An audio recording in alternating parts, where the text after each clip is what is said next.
Hi guys, Nate from Reach 3D Printers. Today we are going to print some ABS. So I got my ABS up in there. I showed you in a previous video how to tell the difference by burning it. Anyways, we are also going to use a glass plate. This is Borosilicate glass. It's pretty thick stuff. My auto leveler, I'm going to try to do a little cheat. I'm going to use a little bit of copper plate and try to make the auto leveler level to this, and then I'm going to drop it down further. And I'm also going to set up the glass plate for printing with ABS.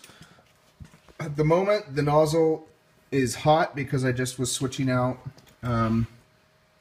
PET for the ABS, and you want to make sure that all of the PETG is out of there, and you'll be able to see like a little bit of a reddish color for whatever you were, or whatever the previous color was. I had a little piece here. Well, it's missing. Well, anyways, you want to make sure to get all of the PETG out, so what you're printing with is the color it needs to be, or the material that it needs to be. So I'm just manually turning this by hand and just kind of letting some squeeze out until I feel like there's no red left in it. It still has a little bit of a red look to it. Yeah, I don't know. Yeah, take a look at that. See that redness in it? So you want to try to get as much of that out, because I'm not changing nozzles, I'm not changing barrels, I'm not changing anything. The temperature should actually be higher than for ABS, should be higher than 228.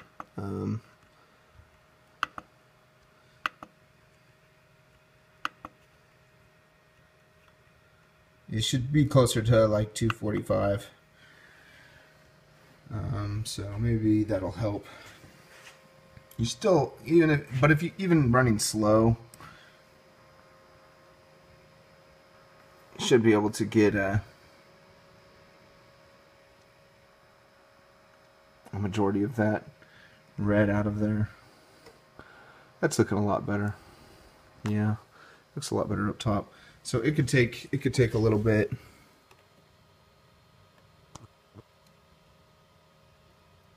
Yeah, that's pretty good. If you look at the top of this same strand, the other side, yeah, that's pretty good. I'm happy with it. All right, so let's prepare the glass. And what I would recommend for preparing the glass. No, sorry guys, I'm so sorry. This is this little thing on the tripod. There we go. What I would recommend is using Aqua Net.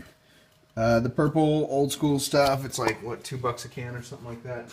There's also a concern that if you're spraying Aqua Net or hairspray, that you will get Aqua Net into a hot nozzle, and that is a real concern. So, paper towel, spray it so that the fumes don't zip up into the nozzle, and then I just take that and put a thin coat on there. I don't think I have any heat on the bed going at the moment. And I just use bulldog clips. So the bed's unheated. I'm going to want to heat that up first before I go into this print. Maybe it's better if you do like a little bit of a, you can take your paper towel and kind of protect your nozzle a little bit. It's supposed to be kind of tacky, the surface is. You don't want to overdo it. You don't want it wet. You want it to be dry enough that it doesn't like slide if the bed is heated up. So we're going to take this bed on up to, how about we go 70 degrees, 72.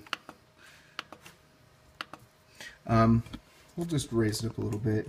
It's, you know, 16 degrees, 17 degrees in my garage right now, so it's going to be pretty chilly. It's not good to print ABS in really cold temperatures because it has a tendency to warp more.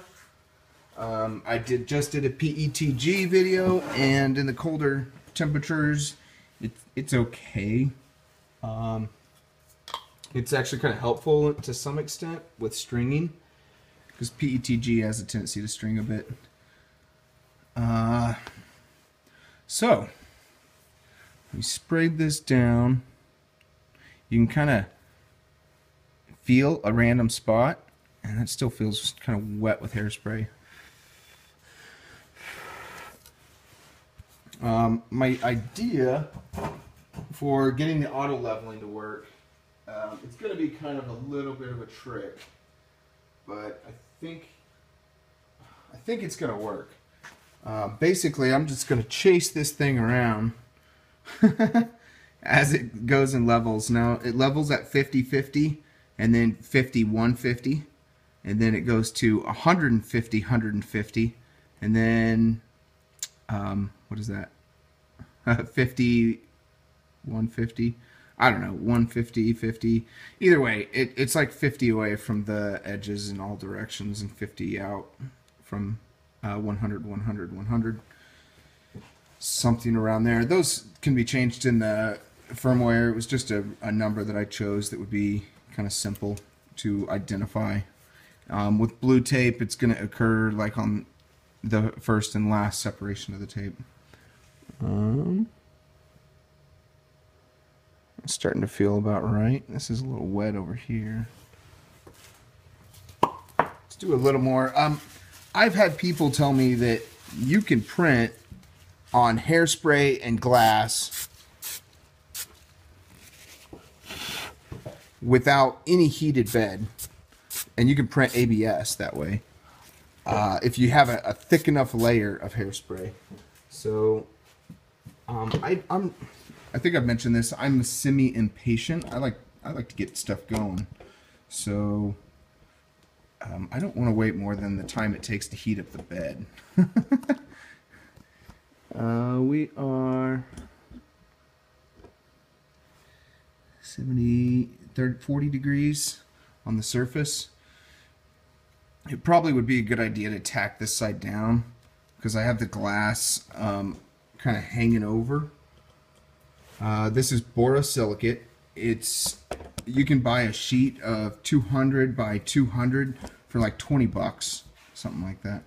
And the thing is, this glass that size fits right in between these bolts. And I know a lot of 3D printer kits have recessed bolt holes here. It's an extra step that takes quite a bit of time for me to machine those myself, and so it just wasn't practical as far as expenses go. I would have to maybe charge 10 to 15 bucks more on that printer for that. I don't really know, but this seemed to work well. It was spaced out well enough that the nozzle can get in between those bolts, so I went ahead and just rolled with it. And it's really rare that you need the entire 200 by 200 millimeters of bed space. I mean, if you have a really long print that is 200, you can just slightly move it back. Or if you have something even longer, the way the crow flies, you know, you're talking 40, 80, square root of 80, whatever that is, or 800 times 10. So anyways, there's quite a bit of room on this build space. I don't think you get a full 200 based on the lengths of it. Really comes down to where this is positioned and how far you can get this in bracket pulled out. That'll give you a little more build space, and also positioning these guys out just a little further, these belt blocks. If you position those out a touch, you'll get a little more distance as well. It's kind of warm to the touch there. This is just a fuse for the bed. Our bed's at 52 Celsius, so let's go ahead and give this a shot on heated glass. I already got benchy set up in there to print. I don't know, benchy's just so awesome. I give them to my nieces and stuff like that. Alright, here we go. I just noticed this is not going to work unless I do something like that. I pulled those bolts loose, that's alright. As long as I get this squared before it gets too far.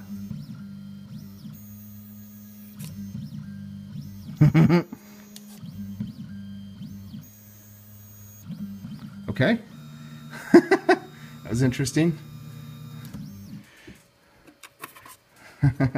Okay, so that pretty much worked. I need to take my temperatures back up on my bed. I want to keep those a little higher. The slicer I used,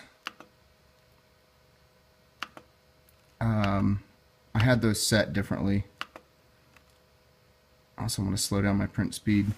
So what I've done is my slicer, since I was printing PETG, my slicer told it to drop it back down to 230 and the bed temp to go to 50. So I just really quickly adjusted those. Now, it's going to be heating up pretty darn quick. So this thing's going to start printing on us. I dropped the feed rate down for the first layer, but I need to reduce its height that far because it thinks the surface is higher than this. The good thing about this is it's not really like rocket science, and this printer is really forgiving because you can grab this thing and just force it down. It's already going to be doing some auto leveling, so I'm going to just try to force this thing to go lower. Okay, it's trying to print. There it is. Okay, it's grabbing the glass. Well, hopefully that glass has got enough material on it. We shall see. Getting the very first print out looking good, like the first layer, is super important. And ABS is really hard to print when it's cold out. See, that doesn't look like it's low enough.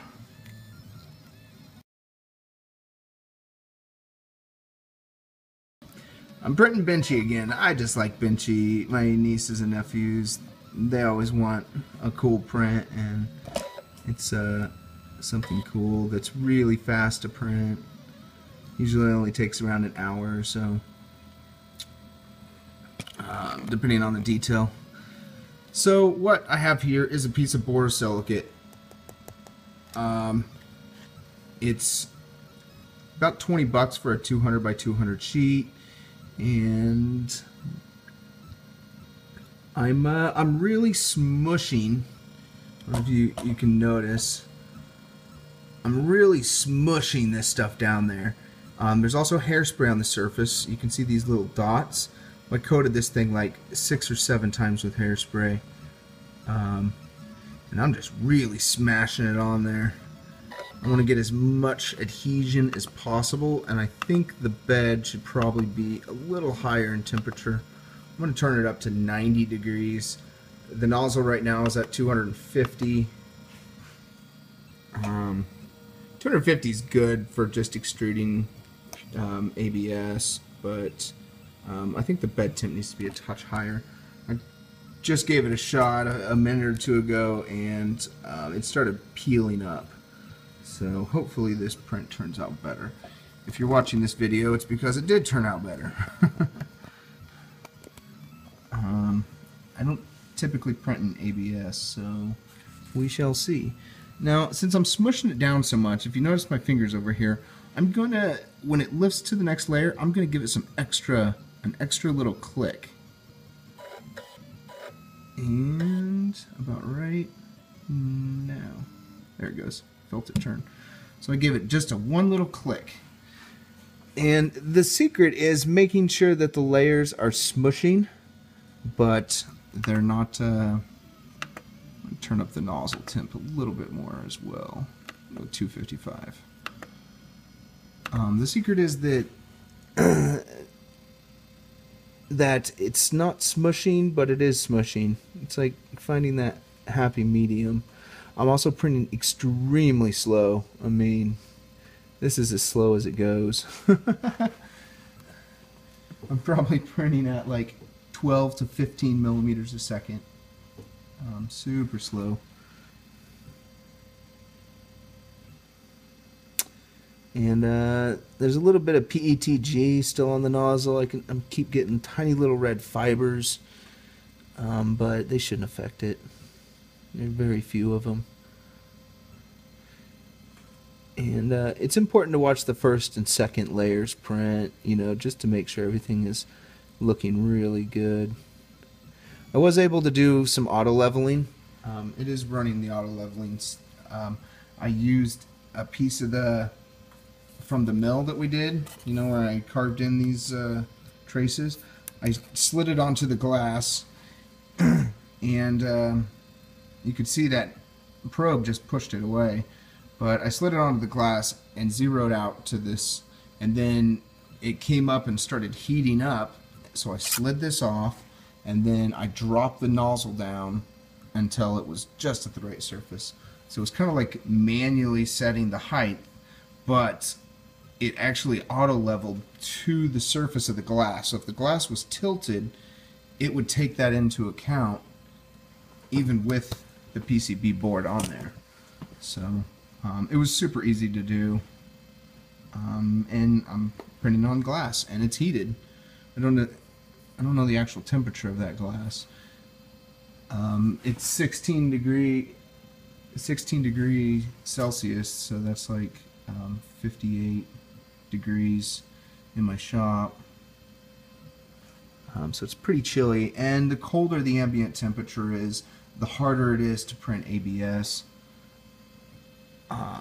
In fact, I believe the fan on the first couple layers of ABS, you do not want the fan on the print. You only want to cool the hot end. Well, this is the hot end, and these fins up here are the cool end. So you don't want heat to travel up. Let's see, we're at almost 80 degrees on the bed. I'm not sure if you guys can see that with that reflection on there. 78 at 255 on the nozzle.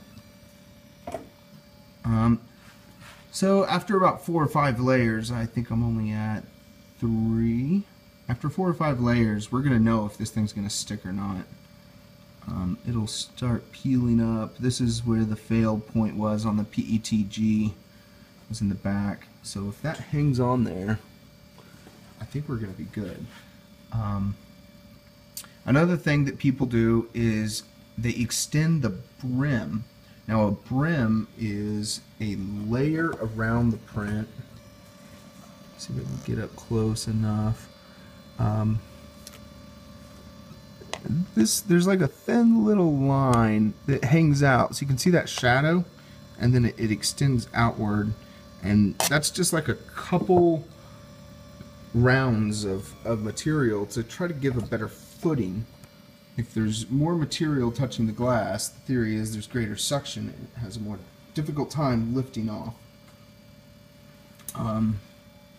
Well, it's looking pretty good. I'm pretty happy with the height. It might be a bit on the low side, a little too much compression. I might raise that up just one more tiny little notch. If I can get it. There it goes. Hear that little thunk? I just overpowered the motors. It might not be the greatest thing in the world for them, but I haven't had any motors fail because of it, and I've done that quite a bit. Just one little extra step or two here and there.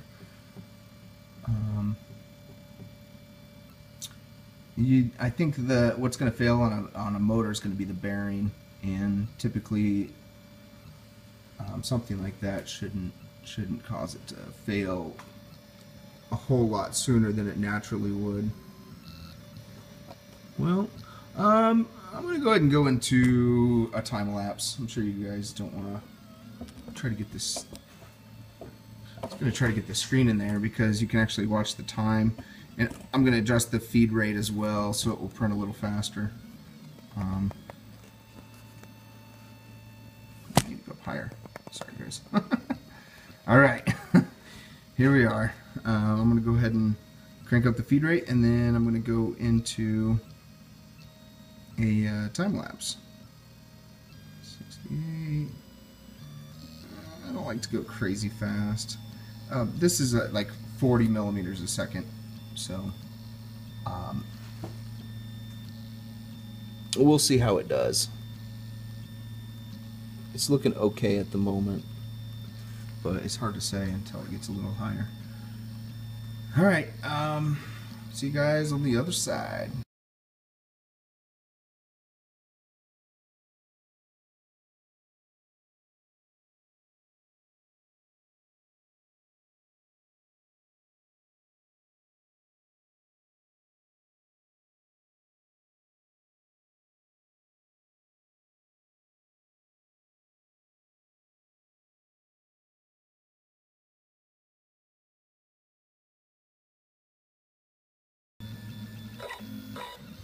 Hi guys, we're back.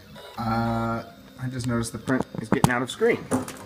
So, I'm just going to kind of show you the end here. I think it just did the final top layer. Yeah, so now it comes down to all of the...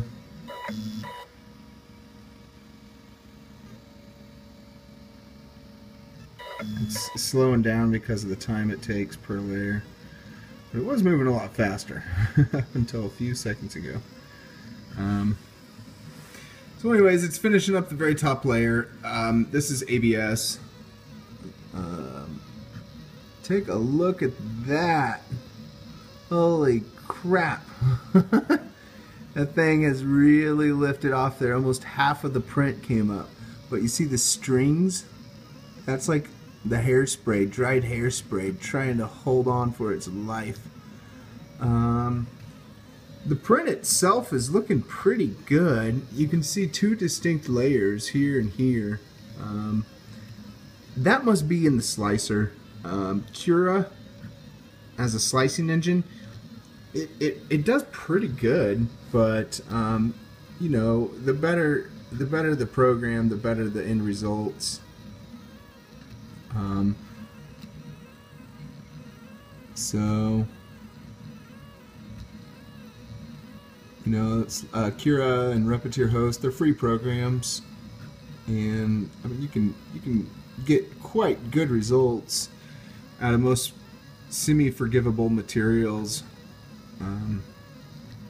But I mean, if you want flawless perfection, I mean, it might be worth spending the $300 to $500 on an amazing program. Maybe Simplify 3D. I think maybe that's only $150. It's a pretty good program. I've heard a lot of good reviews about it. But you know, before you drop that kind of money, listen to some reviews, see what people say. And honestly, you should probably test the limits of your slicer. I mean, this is just sliced with whatever Cura, you know, I made some slight changes for this printer, but there's nothing special about the slicing settings that I put in here. So, you can probably get a lot better results out of this printer if you get it properly sliced and improve some of the details. But we're at an hour and 9 minutes. I took that bed temp up to 90. Look at that, 255 on the nozzle. I said that you could do up to 100 on this heated bed, and I imagine you probably can. I don't think I've really ran it past 100 on the bed, but it should be able to handle it. And this is also out in the open without an enclosure. And you'll also notice it's 15 degrees Celsius out, so it's pretty good to be able to get the bed that hot without an enclosure, hold the heat. Not too bad. I think I showed you guys how I got that glass on there. Maybe I should just double show it. It's just bulldog or binder clips holding it on there. It's just resting on the rail as far as that's concerned. I did auto leveling, so it'll naturally adjust for the height. We're getting to the very top of the chimney.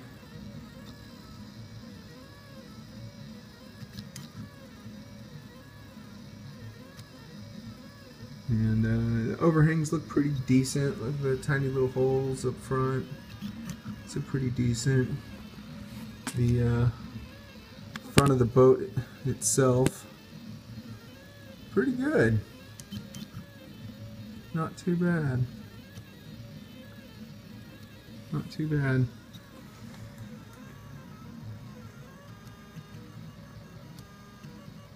I think that's about it. I think it must be on his very last layer.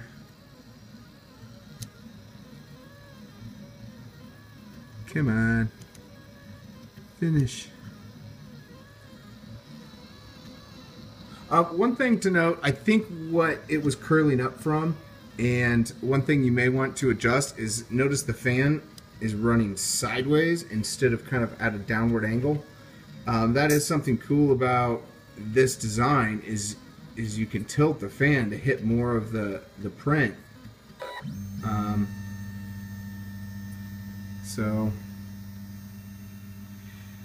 I think for the hotter temperature stuff, the first layer needs to be done. That's pretty hot. The first layer really needs to be done.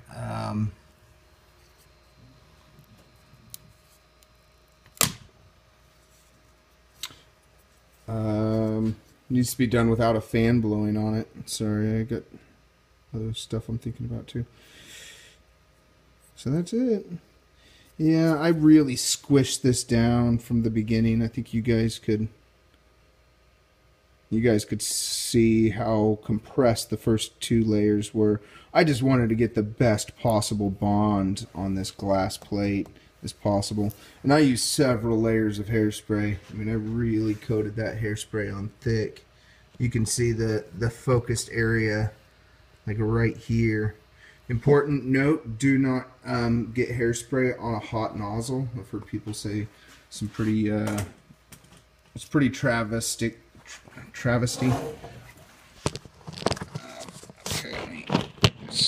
Okay, there we go. All right, let's take a look at this guy. I think you've seen most of him, but this is the opposite side of the boat.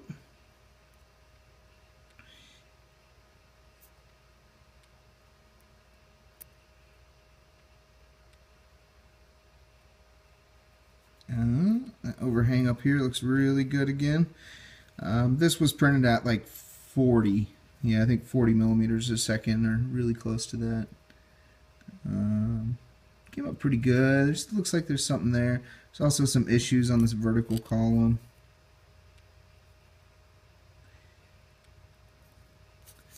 And on the back too. ABS is generally considered a lot stronger. It's not as rigid as PLA, but it's more durable is, I guess, the accepted idea.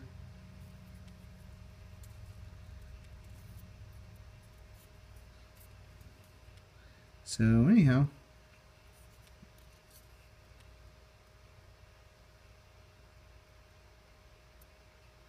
not too bad. I'll give it a, you know, probably a 9 out of 10. I also think that PETG was kind of a 9. Some of the, let me show you the PLA ones. Now these are older ones that I did. So there's that guy. This is an older one. I already did a video on it, and I cleaned up some of this mess ups there. I think I was just running it a little bit fast. I mean, it came out pretty well too. PLA just seems like it's a lot easier to print to me. It's lower temperature. You don't ever have, I don't have problems with it sticking. And, you know, you get pretty great results. And then this is one of the very first ones I did. It had some issues here and there, down here. The overhangs look pretty decent. Black is a color that will show everything when it comes to like getting a reflection on the surface. There we go. See, look at all that grain down here. I think I must have just been printing too fast there. I think also the layer height on this is a lot finer. These are thinner layers, and those thinner layers can be challenging to print at quick speeds. So you can see the difference in the layers just by looking at the top grain of the roof. Much different layer thicknesses. Like, look at these guys here and compare them to these guys over here. So 0.25, and I think this was a 0.1. So just because you have higher, you know, just because you have higher resolution doesn't necessarily mean the prints will come out better. That really comes down to your slicer. A good slicer will give you what, you know, that kind of flawless perfection, but, or could. It'll give you what your printer can do. Alright, well, that's about a long enough video. I already gave away the red PETG one. So,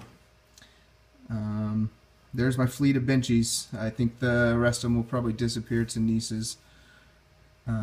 Thanks, guys. Hope you enjoyed. That was one of the final print videos that I plan on doing. I will also do a video on a rocket ship. Somebody requested it and I said I would do it, and I definitely will get to that here shortly.